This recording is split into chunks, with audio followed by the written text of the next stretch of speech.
حضرت عمر فاروق کی جب شہادت ہوئی، ان کی ڈیڈ باڈی رکھی تھی، میں وہیں کھڑا تھا، میرے کندھے پر کسی نے ہاتھ رکھ کے کہا تھا کہ اگر میں اللہ کے ہاں اس حال میں جانا چاہتا ہوں کہ کسی کے جیسا عمل ہو میرے پاس، تو اس انسان کے جیسا عمل میرے پاس ہو، میں یہ چاہوں گا۔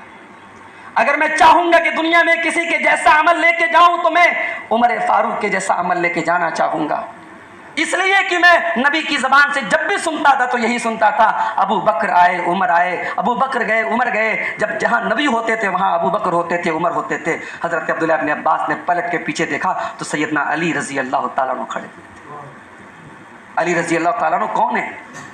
اہل بیت میں سے۔ ہمارے موضوع کا دوسرا حصہ وقت زیادہ ہو رہا ہے، اہل بیت کس کو کہتے ہیں اس پر ہم ایک مختصر سی روشنی ڈال کے بات ختم کریں گے۔ بھئی اہل بیت کا لفظ بڑا کامن لفظ ہے، گھر والے۔ اب یہ گھر والے کون ہیں؟ نبی کے اہل بیت کون ہیں؟ ایک طبقہ کہتا ہے کہ صرف 4 لوگ نبی کے اہل بیت ہیں، حضرت علی، حضرت فاطمہ، حضرت حسن، حضرت حسین۔ اب کوئی پوچھے کہ بھائی نبی کی اور بیٹیاں بھی تو تھیں، زینب کہاں گئیں، رقیہ کہاں گئیں، ام کلثوم کہاں گئی؟ تو وہ فرقہ یہ کہتا ہے کہ نہیں، نبی کی صرف ایک بیٹی تھی۔ یہ زینب، رقیہ، ام کلثوم یہ حضرت خدیجہ کے کسی دوسرے شوہر کی بیٹی تھیں، یہ اللہ کے نبی کی بیٹیاں نہیں تھیں، نعوذ باللہ۔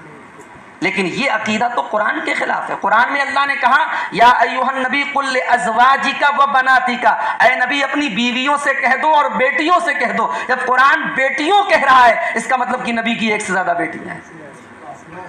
تو نبی کے اہل بیت کون ہے اس کو سمجھنے کی بات ہے میرے بھائی، کیونکہ آج یہ پورا جو تماشا ہو رہا ہے نا اہل بیت کی محبت کے نام پہ ہو رہا ہے۔ میں 3 باتیں آپ کے سامنے بیان کروں گا اہل بیت کے بارے میں اور بات ختم کروں گا میں۔ ایسا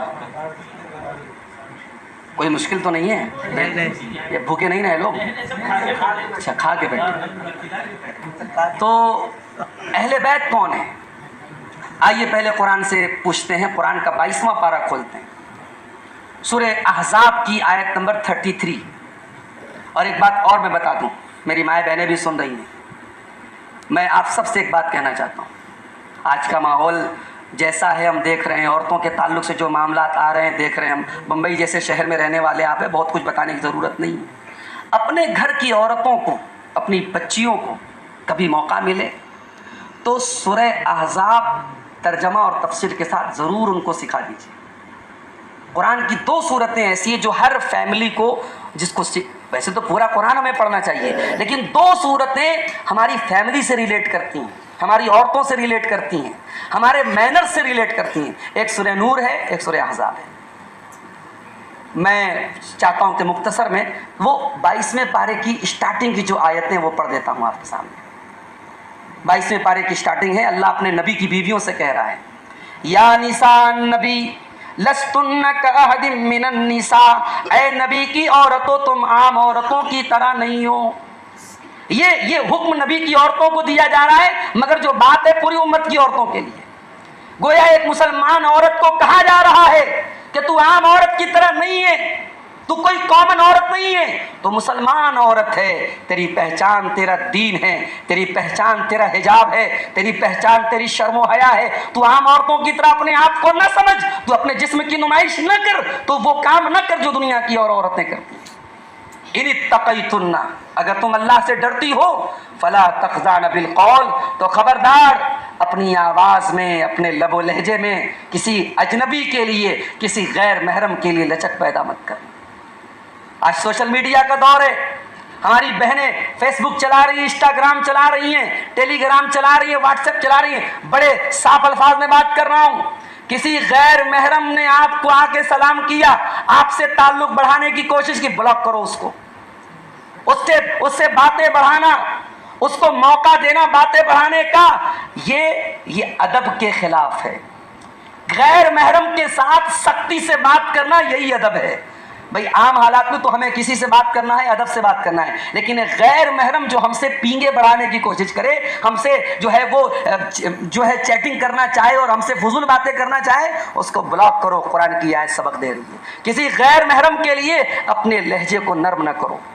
فیطمع الذی فی قلبہ مرض، کیا پتہ کہ اس کے دل میں شہوت کی بیماری ہو اور وہ تمہارے بارے میں کوئی اور خیال سوچنے لگے۔ وَقُلْنَ قَوْلًا مَّعْرُوفًا، اور اے نبی کی بیویوں جو بات کرو دستور کے مطابق کرو۔ اس کے بعد فرمایا وَقَرْنَ فِي بُيُوتِكُنَّ، اے نبی کی بیویوں تم گھر کے اندر عزت کے ساتھ رہا کرو، وَلَا تَبَرَّجْنَ تَبَرُّجَ الْجَاهِلِيَّةِ الْأُولَى، اور جب تم گھر سے نکلا کرو تو بن سنور کر کے اپنے آپ کو ایکسپوز کر کے نہ نکلا کرو، اپنے جسم کو نمایاں کر کے نہ نکلا کرو۔ وَأَقِمْنَ الصَّلَاةَ، نماز قائم کرتی رہو، وَآتِينَ الزَّكَاةَ زکات ادا کرتی رہو، وَأَطِيعْنَ اللَّهَ وَرَسُولَهُ، اللہ کی اطاعت کرتی رہو، رسول کی اطاعت کرتی رہو۔